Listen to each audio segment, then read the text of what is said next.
we'll be good to go. Okay. What's going on with my camera?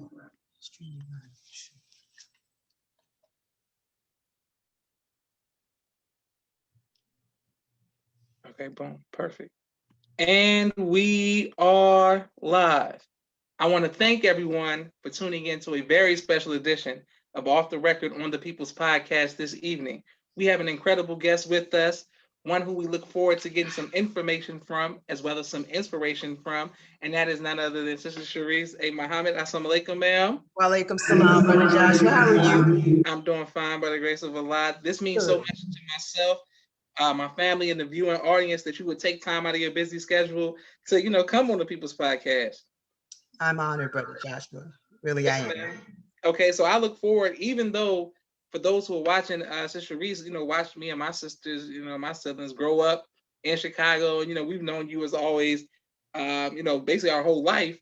But I never got a chance to have a conversation with you as an adult to ask you your life story and what happened and how you came into the nation.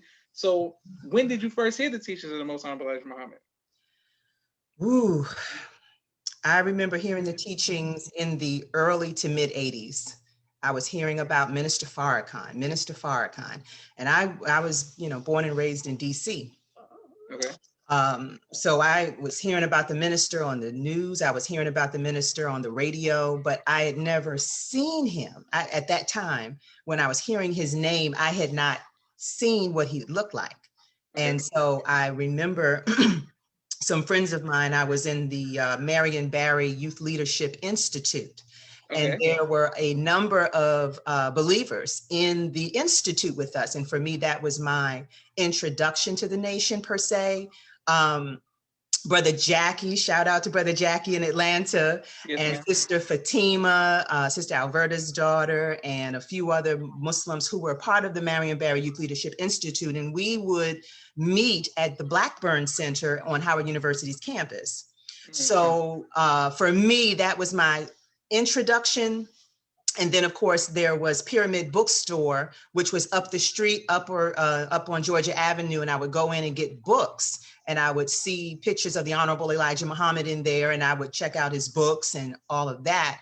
But I really didn't get a full immersing into the teachings until I went to the minister's address at Byrd Gymnasium on Howard University's campus. As a matter of fact, I was on my way to a party further up Georgia Avenue. But I don't know, it was this internal thing going on with me, and it was really moving me to go to hear the minister. And so I told my friends, I said, look, because I was on Georgia Avenue, I went and got my ticket. And right after I bought my ticket, they put sold out in the window. And that was Crampton Auditorium's box office. So after I got my ticket, I called my friends. I said, listen, I'm gonna go check out this Farrakhan, and then I'll meet y'all later on tonight at the party. And needless to say, I never made it to the party. And that was November the 18th, 1988. And that was the night that I accepted. I heard the teachings, and it was interesting too, Brother Josh, because I was, just to show you how ignorant I was of the teachings in the nation, I was standing in the brothers line. And because that seemed to have been the shortest line. I saw the sister line, and the sisters line was so long. I was like, I'll never get in. So I was like, look, I need to get in this short line so I can get in to hear what I need to hear, and then I can bounce. But I ended up where I was standing in the brothers line. Brother Jackie was coming out with some of the brothers. I saw some of the brothers in their uniforms. And he said to me, he said, what you doing here? I said, I'm here to see Minister Farrakhan. And he said, well, come on. And he took me out of the line, went, escorted me in, had me sit down near the front, off to the side. And he said, don't move. And from that point, I sat right there. And when the minister came out, I felt like I knew him. And I said, oh my God, that's him. That's him. And internally, the lecture was drugs and the root cause of it. And that lecture to me was so profound. And that night, I knew I'm going to be a Muslim. I don't even know what happened with the party. I don't even know what happened to my friends. I don't even remember who my friends were. The people that I was going to the party, I don't even remember at this point who they were. It's just that during that lecture, there was something internally going on with me. And I knew that night I was going to be a Muslim, and that's it. And so, I went home and told my mom that night, and boy, all hell broke loose. And oh boy, it got to be a mess. And I think for me, living in Deanwood, I live in Deanwood Northeast, which is the Northeast quadrant. And as a matter of fact, the old house where this house is, there was another house at the time. And that's when I started going to the mosque, and I was sneaking out of the house to go to the mosque. Because when I told my mother about the nation, oh, you can't join them. You can't go to the mosque. Oh, Lord, you cannot be no Muslim. And oh, that's not going to work. You can't, I forbid you. And I was like, well, I'm going. And so week after week, month after month, I would wait. And then I would sneak out the house. I was sneaking out the side window, cut down the alley, come around Kenilworth Avenue, and then I was walking to the mosque, because I'm not far from the old mosque where it was, 1615 Kenilworth Avenue. So I would sneak out of the house, and then when I would go so often, people began to know who I was. And so friends of mine from school would meet me at the alley, and then we would walk to the mosque, mosque number 4. So I remember, being at the mosque, seeing your mom, your dad, your uncles. And so what's so interesting about going to the mosque, you meet people. And so, of course, they were like, are you going to be able to join? I said, oh, I'm joining. I can't join right now because I need parental consent, but I'm just going to keep coming out until I can write my letter myself. And so that was, wrote my letter, and the first letter didn't make it. I never heard back from what happened, but I had actually written 5 letters, and I had my ruler. I was like studying that letter. I was looking at that letter and had it up where I could see it. And I was measuring the lines. I was measuring, everything. And so I had written 5 letters, and I took what I thought was the best letter, and I sent that letter off. Never heard anything back. So I took the second letter. And I have the other letters, I have them in my MGT notebook to this day. Those are the 3 letters that were left that I had written. And I kept those letters over the years. And I look at it from time to time, but wrote my letter and came in and haven't looked back since. Praise be to Allah. Beautiful. All praise is due to Allah. Thank everyone who's watching. I can't wait to put it on YouTube, so people can please continue to like, share, subscribe to the People's Podcast. Yeah. My sister Naima says, Assalamu alaikum. Oh, wa alaikum salam, Sister Naima, and well done on that dance academy. Keep it up. Keep it up. Yes. Wonderful. My next question is, so you come into DC, how do you get to Chicago? Actually, without going there first, let me just say, after I got wrote my letter, I was a student at Clark Atlanta University. So you can see behind me. So I was between DC and Atlanta. And a lot of people in the nation thought I was from Atlanta. And you can say that because most of my fundamental training as an MGT and a Vanguard, I was trained in Atlanta, number 15. So when I wrote my letter, I was a freshman in college. So I had written my letter. I recited to Sister Dawn here at number 4. And then the next day I was packing my bags and I was heading down to Atlanta. And knowing nothing of the mosque, I was on campus. I was in the car with some friends and we were looking for the mosque, and I'm staying on campus at the time. And so I saw Brother Tony, who's now Brother Abdul Malik of LA.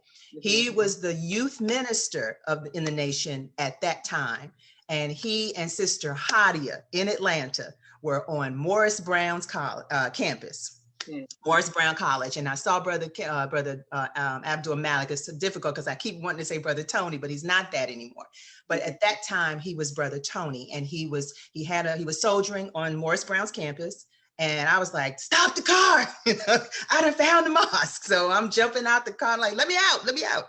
So I get out the car. I meet Brother Tony, now Brother Abdul Malik, and Sister Hadia. And of course, they're giving me the info on the mosque in number 15. And at that time, it was on MLK Avenue, right there, not too far from Clark Atlanta's campus. And, Clark, Morehouse, and Spelman, we're all on the same parcel of land. And then, of course, across down the road a ways is Morris Brown's campus. So I was there in Atlanta for about 5 years, got married, moved to Chicago, divorced 2 years later, decided that I love Chicago, and I decided to stay. And of course, during the course of going through the divorce, the minister asked to meet with us at that time, and he was very concerned about me. And I said, well, brother minister, I'm fine. I will be okay.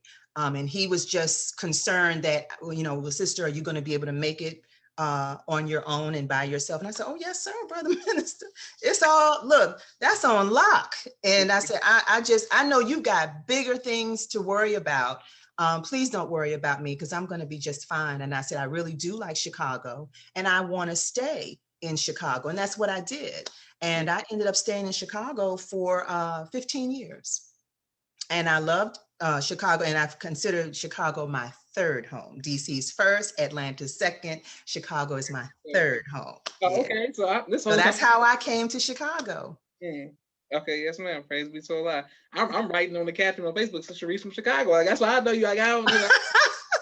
There are people that do believe that I was born and raised in, Chicago, but no, that's not so. That's my third home. Yes, ma'am. Praise be to Allah. Well, what is your favorite memory of the Most Honorable Sis Farrakhan? Oh my goodness, I have many. When I first came to Chicago, I worked in the National House, and that was a privilege in and of itself to just, for me, it was, just not just serving and of course cleaning and straightening up after the dinners, but just listening to the minister teach at the table talks.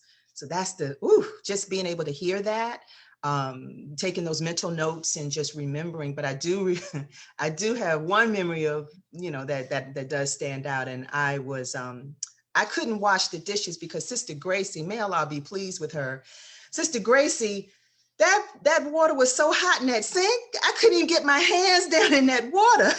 So what I do, I said, look, Sister Gracie, you do the dishes and I'll dry them and put them away. Can we do that? Because I swear that I thought I was going to lose the skin on my hands.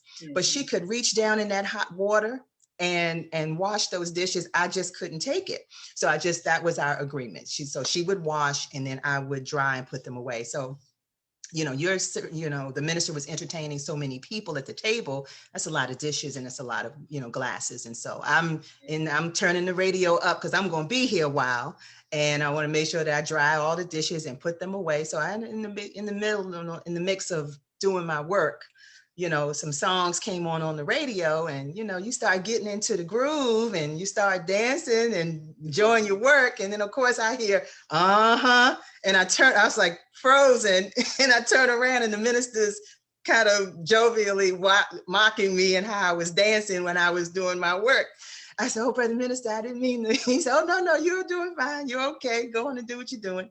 But I was getting into my work. But I remembered that. And some of the sisters were sitting in the kitchen. I said, why didn't y'all tell me the minister came in? Why didn't y'all whistle or something? Yeah. So, but that's one of my fond memories of, working for the minister. Beautiful. Praise be to Allah. And my sister Naima says, thank you. And Sister Brenda, who used to be a captain in Atlanta, says, Assalamu alaikum family as well. Oh, walaikum salam, brother, Sister Brenda. Yeah. Okay, wonderful. My next question for you, ma'am, is Mother Farrakhan and Mother Tynetta. What are some of your fond memories of working with them?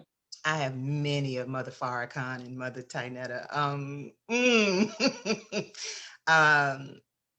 It was an honor to be their security for both of them. It was an honor, an immense honor. And it got to the point where I first became security for Mother Farrakhan, and I was a backup person for Sister Victoria.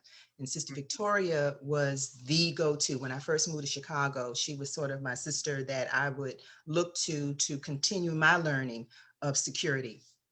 And Sister Victoria was no joke. I mean, she was security for Sister Captain Betsy Jean, and of course for Mother Farrakhan. So on those days, and that was back in the Vanguard days when we were assigned security for the Mothers of the Faithful. Mm-hmm. And so when Sister Victoria couldn't do it, she would call me. And so I would arrange security and of course escort Mother Farrakhan. And of course I would have to call the National House and clear it with the minister. And go with Mother and take care of the things that she needed to take care of. So I have a lot of fond memories of Mother Farrakhan. And one thing that I do, she don't like you looking like you done fell off a trash truck. You got to look like, we're MGT and we look we look the part. And so when she would see me and, she was like, I like that outfit, sister. And I was like, yes, ma'am, I'm trying to keep up. I'm trying to keep up.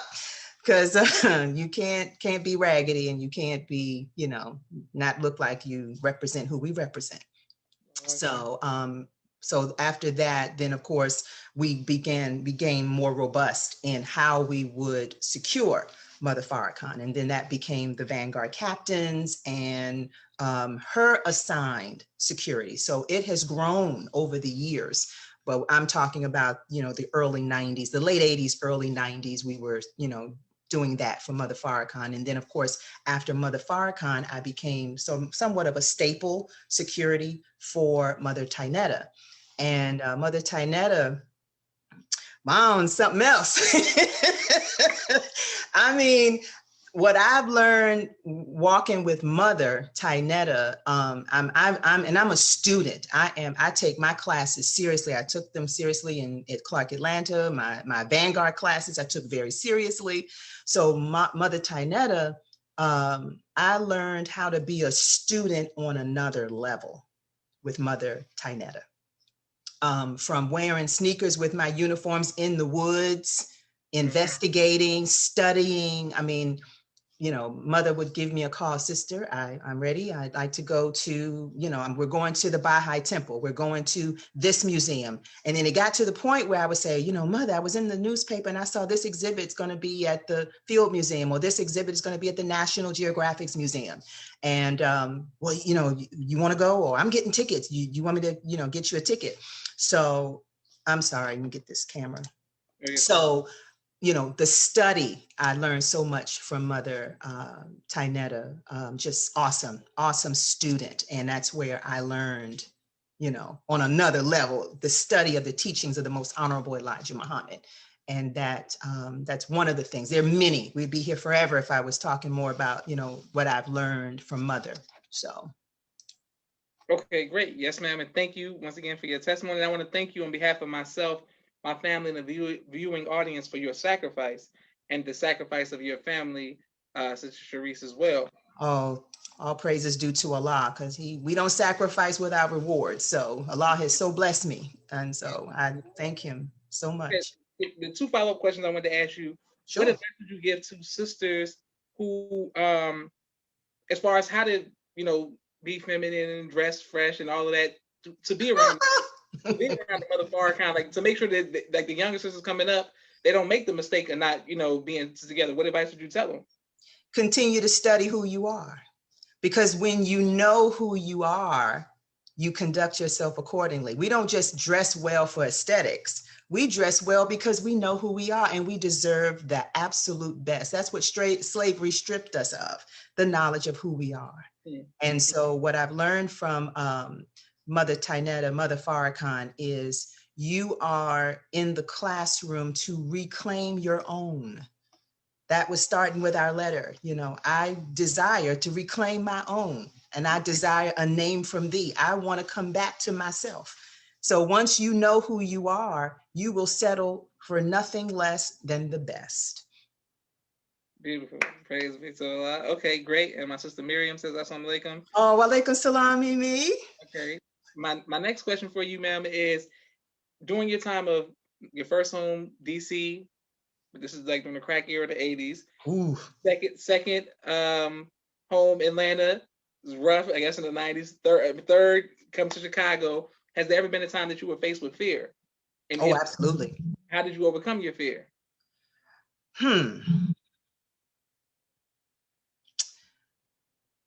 That's a good question. And we've been faced with fear,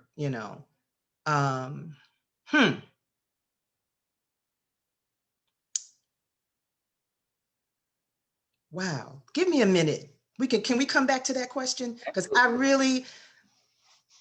don't want to waste any time, but that's a good question. And I'm trying to think of an instance where we were fearful. Oh, thank you, Allah. We were getting ready for the women only. Okay. We were flying from Chicago to Atlanta, and your mother, Sister Sharifa, we were on the plane, and she was briefing us on our assignments, and we weren't quite assigned just yet where we were going to be. I know they had said, be ready, if they assign me, be ready to secure Mother Farrakhan. Okay, but that may not have been the case. We're kind of going along with the flow. And so your mother said to us, we take our jobs very seriously. We are securing the minister.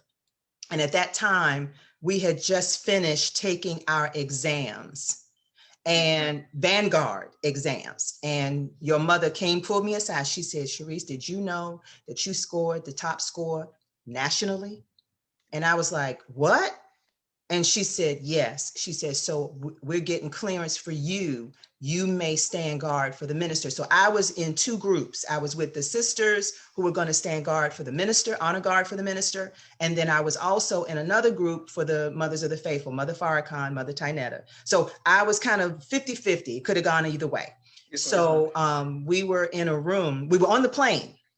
And she was telling us, the severity and the intensity of the job of securing the Honorable Minister Louis Farrakhan, and what it would mean, and what do we understand clearly what those demands are. And if it came to us giving our lives, it can't be any hesitation. And so I got afraid, because I said, oh my God, not that wasn't an issue, that wasn't an issue for me, but when you consider and you are making that, you're going through the psychosis of that, and I may have to give my life. And I'm saying, yes, I can and would if I had to. And I said, so yes, I have no problem giving my life. What Allah has blessed me at this point, and if it means my life, then it means my life. But this man has to live. He has to go on. And so I guess each sister was contemplating, thinking on that. And so we all had to make our decisions and say if we would be willing to give our lives. But that concept, you're faced with fear.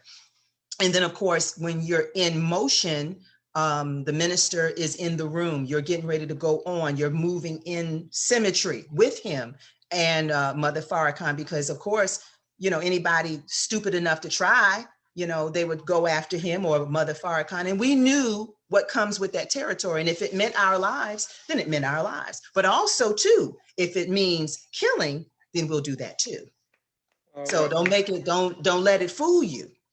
I mean, we understand the demands of that position. We're not standing there, absorbing lights. We're there to secure the word of God in the vessel that we are securing. So, and we're asking Allah's blessings and his protection that we carried out our missions. So yes, I mean, that was fearful. And, we don't take that lightly.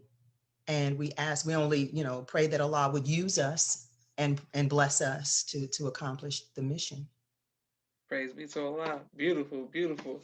What about, she spoke of the Million Women March. What about, or the Women's Only meeting? What about the Million Man March? How did that impact you as a sister? That I was not at the Million Man March. I stayed home. I was in Chicago. Okay. And I watched because DC is home. So, but the minister said he wanted us to stay home. So I wasn't assigned a security position. So actually I stayed home and watched C-SPAN the entire day. And I'm looking at people that I knew from DC, and I'm looking at them go across the screen. But for the most part, it was a day of just reflection and listening to the minister at the Million Man March. So for me, it wasn't as active, but it was really a day of, screening in and study and prayer and focus, So that was that for me, that was the Million Man March. Okay, wonderful. What advice would you give to the younger generations on keeping their faith?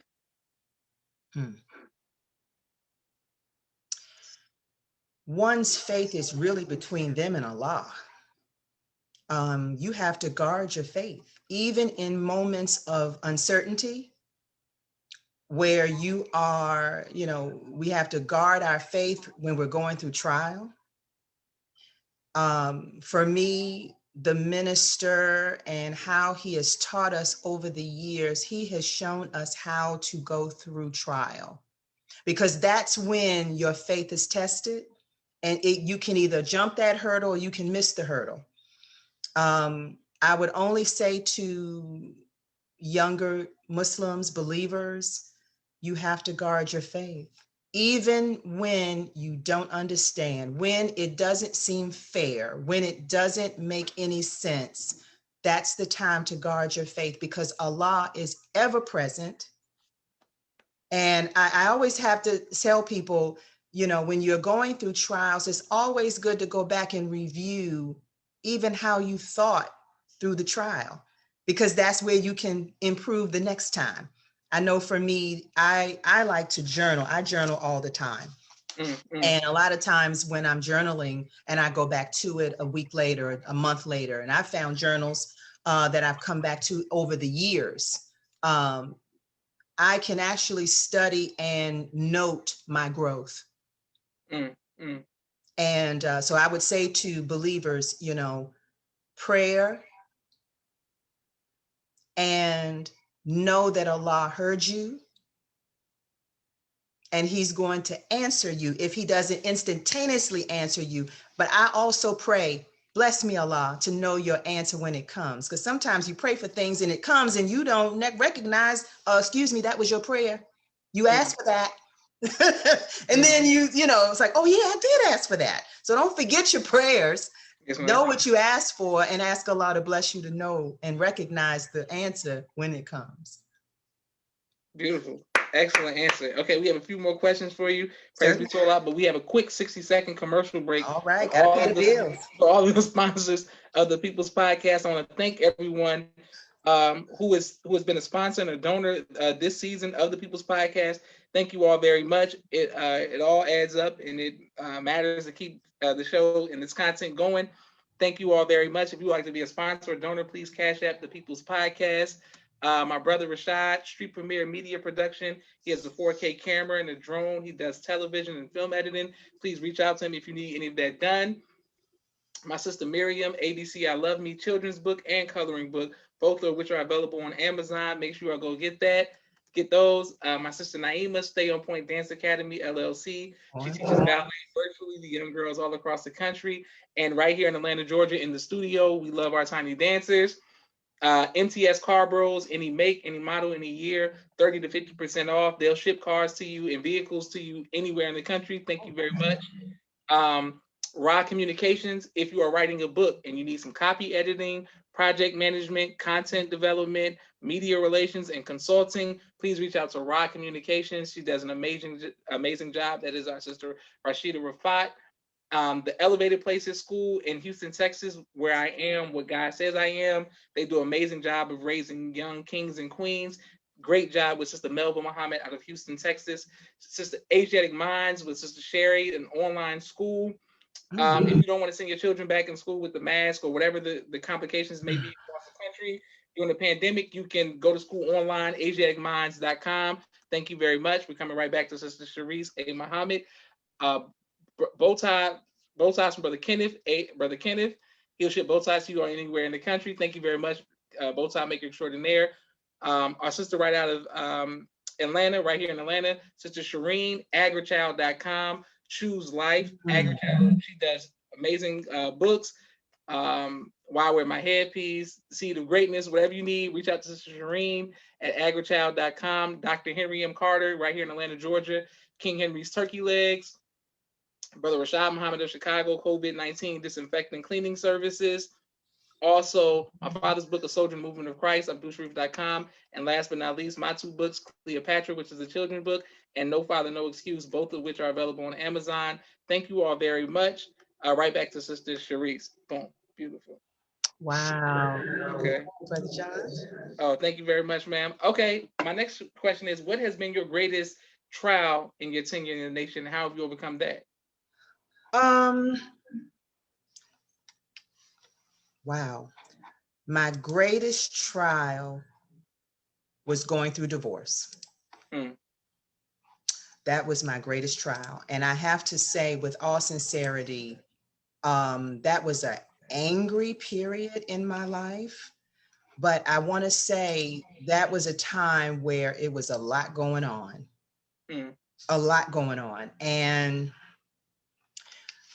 it I have to say, I have to equate it to, going to the dojo, breaking down muscle fiber to build it up. And I'm telling you, I went through things that I didn't fathom going through that. But I have to say it was the down before the launching. And I think after the divorce, I went up. I mean, I skyrocketed. And I would write the minister. I was writing the minister all along during that process. But after that, I think spiritually, I went to another level. Mm. Um, Physically, I went to another level. I mean, I literally transformed after I got through the angry period. Yes, ma'am. Yes, ma'am. Keeping it real, keeping it real. Yes, ma'am. But I think for me, the minister, I would see the minister after, from time to time after, and he would say, "Sister, how are you?" I said, "Oh, my praises due to Allah. I'm doing very well." Thanking Allah. And I'm telling you, I stayed in Chicago for 15 years. And then September, let me just mention this. Right before I left to come back to DC, I was living in Mother Farrakhan's apartment building. Mm. Okay. I Okay. wanted to make mention of that because Mother Farrakhan is a businesswoman. Okay. And so I was going through a few things. The job situation was changing, but I had lived in the apartment building for about a year. Mm. And after that, and I have to say, after that, I had explained to Mother Farrakhan that I was getting a job that was going to have me a little more mobile, and I wasn't going to be able, I didn't need to stay, I had to move to another part of the city relative to the job. So I reached out to her, I let her know, and then we made the arrangements and I had to make my move. And then shortly thereafter, I ended up moving back to DC. But anyway, saying all of that to say that that was a very low period. But like I said, it tried me to the core. And I knew then, if I didn't know it before, I knew then that I'm a believer. Mm. Mm. And that Allah's, he tried me with what I thought was my foundation, but Allah showed me so much more internally. And for me, I went skyrocket. So that's the period of time that I thought was my most tried, because it was a cluster of areas of me that was tried. And I knew that, I'm a Muslim, this is what it is, and there's no turning back. So that was the lowest, I would say the lowest point of my life. Yes, ma'am. Well, what advice would you give to other people who may be going through a divorce, and how they can bounce back and skyrocket as well? Allah is God. Allah is God. And he saw it, he knew before you knew. And he's already prepared a path for you. So just because this path didn't work, there are so many paths. And I'm telling you, what Allah showed me in that time period, just on the job front, then on the personal front, things opened up for me that was just phenomenal. And like I said, I don't even want to speak so highly of that period, because I don't want people to misconstrue, well, I'm just going to divorce. No, wait a minute.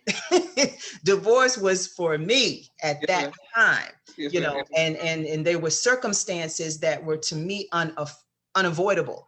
This was just, I did not have any other choice. So I'm not asking sisters to just divorce is your go-to. It was my only option at that point. So I had to accept certain things. And once I accepted it, then it was, Allah could show me where else he had for me to go. Mm-hmm. And in going, Allah so blessed me. Triple, quadruple fold. Yes, ma'am. So I'm not saying what I say to sisters, when you go through divorce, go through all of the stages, go through your grieving, go through your anger, go through all of that, and then let Allah guide you and lead you where you need to go. And he will certainly do that. He will certainly do that and make a way for you. And I can attest to that. Beautiful. Praise be to Allah. Excellent. Well, what has been your greatest joy in your tenure in the nation? My greatest joy in my tenure in the nation, I would have to say two things. My greatest joy after accepting Islam, I would say my daughter, having my daughter, which was interesting. Oh boy, it was interesting. And I remember being out on time for a year. And I remember before I took my time, I talked to Mother Tynetta, because I said, Mom, I need to have a conversation with you. She says, well, go right ahead. I said, well, no. I have to have this conversation with you in person. And I had to explain to her what had occurred. And she has a way of asking you the questions that she wants to hear you say what happened. And so, of course, I said, so I'm going to be having a baby, and I'm due in next year. At that time, it was next year. And she says, and okay, and yeah. And so after I came back, the minister was addressing the believers for those consecutive 3 days. And this was 2003. And so here I come with this baby, the baby car seat, and I have it on my arm, and I'm coming back. And of course, I met with Minister Ishmael at the time, and came on back, and Mother Tynetta was there. I saw a couple of sisters from the mosque, and I'm waving and everything. And so to me, the thought had occurred that I shouldn't do this. I shouldn't do this. But then after prayer, and I consulted with some other sisters in Phoenix, Arizona, I decided to go through with it, because I had the thought, I have to be honest. I was like, I can't do this. I cannot do this. But then I was advised, and of course through prayer, Allah said, don't you do that. and I'm telling you, I want to share this because it's real. And I actually went to an abortion clinic in Chicago. And there was a woman who was leaning on the doors. She must have saw me pull up, and I guess my countenance, I was still bewildered, confused, scared. And so this woman was leaning on the doors of the clinic. And she said, and it was the way she said it, she said, don't do it. She looked me in it was almost as if I consider her an angel. And she said, don't do it. Please don't do it. And I'm like, oh no, I'm not here for that. I'm lying. I'm not here for that. I'm just here to, I'm checking on, I'm here to pick up a friend. So I go in, and I'm seeing women coming out of those clinic offices, and the blank looks on their faces. And Allah was turning me, because I'm sitting there waiting, and I'm like, I can't do this. I cannot do this. So I got up and I walked out, and that woman was standing there, and she was giving me this information. She says, if you need money, if you need resources, there's resources for you. You don't have to do this. You don't have to get an abortion. I said, well, I didn't do it. I couldn't do it. And she hugged me so tight. And she said, God bless you. God bless you. And so never saw that woman again, because I'd come by there again because I wanted to see her again. Never saw that woman again. And my daughter graduated day before yesterday. Just graduated from high school. And I'm so glad and so grateful to Allah for the gift. The circumstances was a mess, but the outcome I'm so glad that I didn't do what I had in my mind to do. I'm so glad that Allah stayed my hand, and that He has blessed me with a beautiful daughter, and she, inshallah, she'll be going off to Winston-Salem State University as a biological science major, and she wants to be an obstetrician and gynecologist. So, Beautiful. Praise be to Allah. all praises be to Allah. That's an amazing. My sister Naima says, "Praise be to Allah." Beautiful testimony. That's an amazing testimony, and we wish nothing but the best for your daughter. Thank Anything that we can you. do to assist her, getting her degree, just let us, let us know. Thank you. We Thank support you her for so sure, much. as we support you. Thank you. Well, what type of music do you like to listen to? Don't get me started. My big brothers, big brother Ernest and brother Jamil, we always are going back and forth on Facebook about music. My father, and he's still living, and I'm so blessed. My father is a musician. He's a guitarist, and he was a member of the Gospel Artistics out of Washington, D.C. in the early to mid 70s. And they were signed to Stax Records. And I remember helping my mom pack my dad's bags when they would go on tours and performances. They did a lot of performances at WUST here in DC. And then there used to be, back in the 80s through the 70s through the 80s, there was a gospel program called Spread a Little Sunshine here in DC on Channel 9. And my dad and the Artistics would sometimes do performances for church. But being a Stax artists on the gospel label, they did a lot of songs, and they did a lot of records. So those records are still in rotation, and I've met so many people in the music business. My brother is he's an alum of Berklee College of Music and Conservatory. He also plays guitar, and he tours with, he actually used to tour with Walter Beasley, Brian McKnight, Brian Culberson. And then of course he has played with other people, but he lives in Boston. And so for me, my music taste is all over the place, from go-go here in DC, hip hop for sure. I'm a hip hop head, go-go, classical music. Interestingly too, speaking of music, one time I was listening to Prince, is one of my favorites, Prince. And I was listening and I had forgotten I was listening to it because I turned the radio off when Mom got into the car, but I was listening to Prince's Sexy MF. So Mother gets in, and I'm backing up, pulling out of the parking spot. And so she turns on the radio, and Prince is singing Sexy. Yes, I said, oh, wait a minute, Mom, wait a minute. And she says, well, no. What is this? What is this? And I said, oh, Mom, this is Prince, but you're not, I didn't want you to hear that. She said, were you listening to this? I said, oh, yes, ma'am. Yes, ma'am. So Prince, Donny Hathaway, gospel, I listened to just about all of it. At one time, I think we were listening to the minister, and he was talking about the damnable rock music.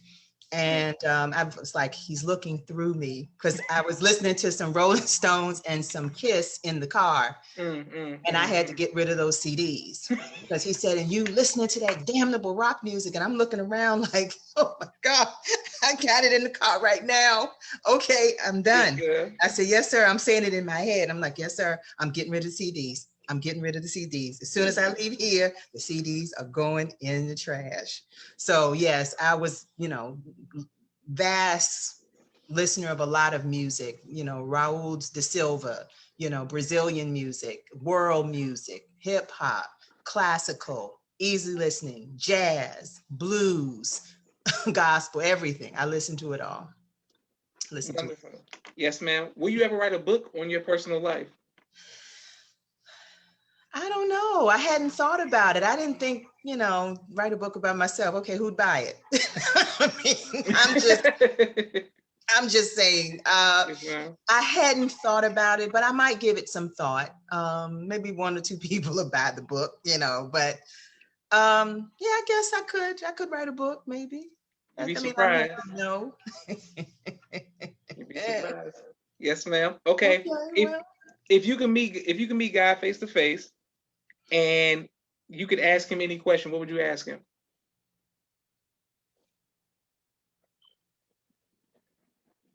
Have I done what I was placed here to do?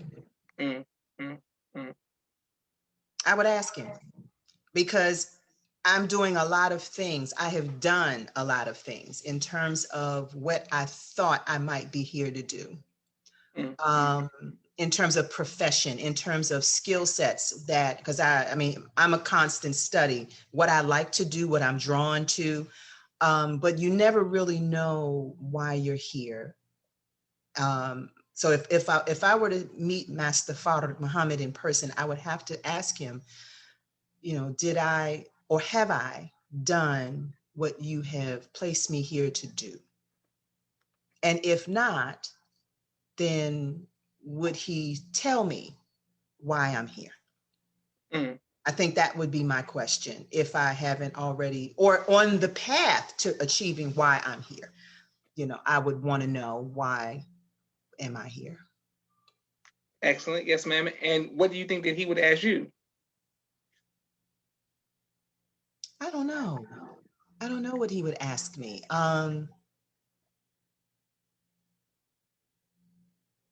I really don't know what he would ask me. Good question. Yes, Uh, ma'am. I guess I've never pondered that. Hmm.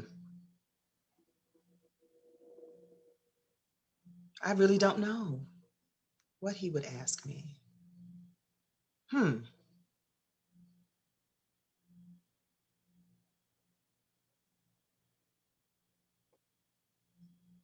I guess he would ask me, would I be willing to give up whatever I have to do what he wants me to do? Maybe he would ask me that. Or if I were to ask you to give up, I don't know, something that I love immensely, music, or I can recall, he might foods. I remember I remember in orientation, Brother Jackie's wife, Sister Sandra, was teaching the orientation class here in DC. And when she was teaching on how to eat to live, and I had just bought my book, so I hadn't really looked through the books yet. And she said, "We don't eat collard greens and cornbread." I looked at her, I was like, I saw your mouth moving, but I didn't hear anything. Yes, ma'am. What did you say? And so she said, "We don't eat cornbread and collard greens." And I was like, oh Lord, what are we? So I guess for me, foods that we are not to eat, you give those things up, you give them up. But I'm equating that with giving up something that you like or something that you love. I'm thinking that, that Allah would ask me, would I be willing to give that up? Because he's asking me to give it up. Maybe Yes, that's ma'am. something he would ask me. I don't know. But that kind of came to mind as I'm thinking about the question that you posed, you know. Wonderful. Yes, ma'am. Thank you. We have one more question for you. And Sister Sure. Helene said, powerful interview. Thank you for watching. Thank everybody who's watching and can't wait to put this on YouTube. What would you like your legacy to be, Sister Sherice? I would like my legacy to be speaking for the people that can't speak for themselves. Since I've been back here in DC, I have been an ANC commissioner, which is an advisory neighborhood commissioner here in the District of Columbia in the Deanwood area, which is a 2-year elected position. And it's an advisory role to the mayor's office, to the DC Council, which is our local legislature here in DC. And we've been on the battlefield on a number of issues, from transportation and infrastructure. I don't know if you've heard about it, Josh, but a few days ago, one of the pedestrian bridges along Kenilworth Avenue, steps from where the old mosque used to be, collapsed. 6 people were injured. And so that is area that I used to be the chair of the advisory commission that oversees those areas, one of which is Kenilworth, Eastland Gardens, Parkside, Mayfair, Lotus Square, Deanwood, and Central Northeast. Now, if we were back in the 80s, I would have been an ANC commissioner that would oversee what's going on, regulatory government of the mosque area. And so, but unfortunately, the mosque is no longer there. That property was sold. But that's key area because now that area is gentrifying rapidly.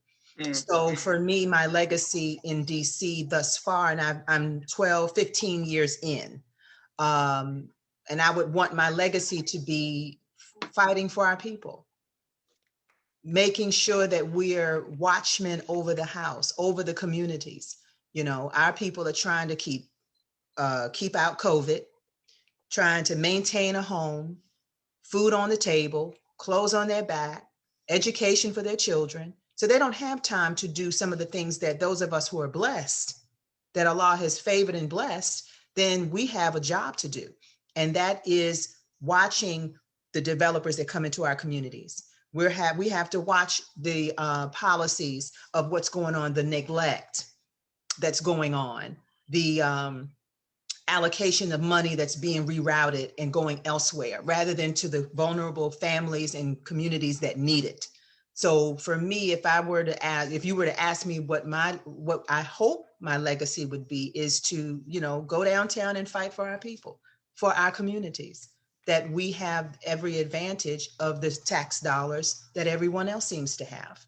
And that's a fight because they think that, our attention is diverted on some of the maintenance issues, but there are some of us who are watching. We're reading the 1,000-page documents. We are looking at the zoning commission outcomes. We're listening to, yesterday I just testified before the DC legislature about some things that are coming to the ward that are not necessarily for us. They're attracting people to come and move us out. So somebody's got to stand and fight the fight and speak truth to power and represent us and, deal with the issues of government and how it's and those impacts for our people and our community. Somebody's got to stand guard. And that I feel that's what Allah placed me here to do. And I do that willingly. So some of the developers will come and try to, lure you with money. No, you can't buy me. I have nothing. You have nothing I want. I'm beholden to the community. I report back to the community. And that is my position. And it's not, it's happened many of times. Well, we can offer you this. You can't offer me anything. I'm reporting back to the community, and I will also inform them of your bribe, of what you're offering me, to stand down, to look the other way, or to change my testimony. No, that's not what we're doing here. So I would hope and pray and ask Allah's blessing and protection to continue to represent my community. The seniors who have been paying all of this time, tax dollars, and then you want to now move it over to people that you're attracting. So I would hope and pray that would be my legacy here in DC. Beautiful. Praise be to Allah. Excellent. Excellent. Well, I want to thank you again. Thank everybody who's watching. Please continue to like, share, subscribe to the People's Podcast. Thank you very much, Sis Sherice. This was an honor and an excellent interview. This is Joshua Leonard Muhammad signing off of the People's Podcast. Assalamu alaikum. All praises due to Allah. Assalamu alaikum. Thank you, brother. Thank you, ma'am.